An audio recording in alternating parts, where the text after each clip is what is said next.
রাহমাতুল্লাহি ওয়া বারাকাতুহু। আজকে আপনাদের সামনে একটা রান্না দেখাবো, কাইকা মাছ আর বরবটি দিয়ে আলু দিয়ে রান্না করবো। তো মাছটি আমি হালকা হলুদ মরিচ দিয়ে ভেজে নিতেছি, হালকা ভেজে নিতেছি। তো আমি কড়াইতে তেল দিয়ে দিলাম। এখন আমি পেঁয়াজ রসুন বাটা দিয়ে দিব।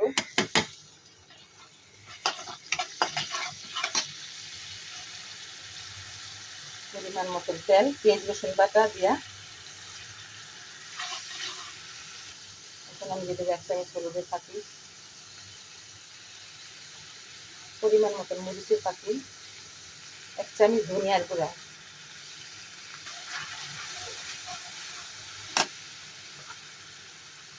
পরিমাণ মতন লবণ।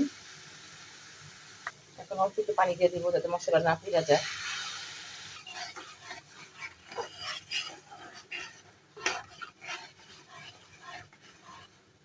ডাইকা রাখবো। আমার মশলাটা কষানো হয়ে গেছে গা। এখন আমি তরকারি ছেড়ে দিব।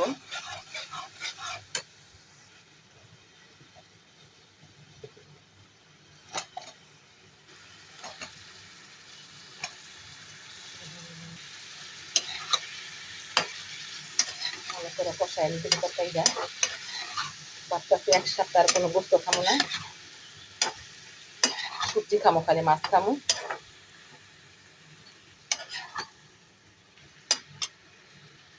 ডাইকা রাখলাম। আমার তরকারিটা কষানো হয়ে গেছে আলহামদুলিল্লাহ। এখন আমি গরম পানি দিয়ে দিব। আমি গরম পানি দিই, আপনারা গরম পানি দেন তো?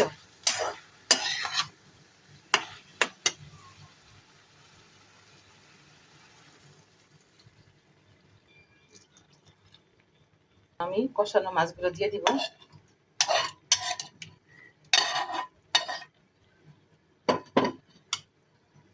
ওটা কাঁচামরিচ দিয়ে দিতেছি। তো আমার ভিডিও যদি ভালো লাগে, আপনাদের কাছে আমার রান্নাটা যদি ভালো লাগে, লাইক করেন, কমেন্ট করেন, আমার ভিডিওগুলি যাতে সামনে আগায় দিতে পারে এই দোয়া করেন আমার জন্য। তরকারিটা হয়ে গেছে মাশাআল্লাহ। বরবটি আর কাইকা মাছ। তো ভিডিওটা কার কাছে কিরকম লাগলো কমেন্ট করুন, লাইক দিয়েন। আসসালামু আলাইকুম।